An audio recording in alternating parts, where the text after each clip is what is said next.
ሰራተኛ ሶፋ ላይ የማትቀመጥበት ሀገር ኢትዮጵያ ሀገረ እግዚአብሔር ትባላለች አይደለ? ሰራተኛ ሶፋ ላይ መቀመጥ አትችልም። ይሄው ቤተክርስቲያን ደረቱን ነፍቶ እንዲቁጭ ይልልሃል።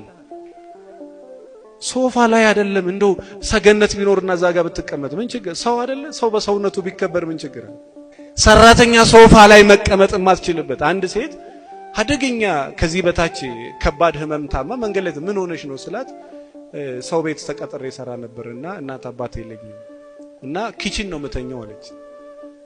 እና ውሃው ደግሞ ያፈሳልና በጣም ነው የሚቀዘቅዘው። እንደው ሃይማኖት ተው ኤቲስ እግዚአብሔርን ማታመን ሴትም ህሊና አለ የለም ወገኖች?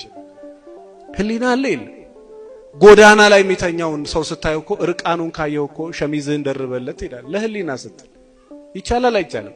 2000 ብር ከፍለው በቀን እኮ ስንት ማለት 100 ብር አይሞላም ወገኖቼ። በቀን 75 ብርና 80 ብር ከፍለው እየረገጡ የሚኖሩ ሰዎች አሉ። በወር 3000 ብር እኮ የኔ ጌታ በቀን 100 ብር ነው። በቀን 100 ብር ላውም 16 17 ሰዓት አሜሪካን ሀገር ነው የሚመስለው። መተኛት አትችሉ።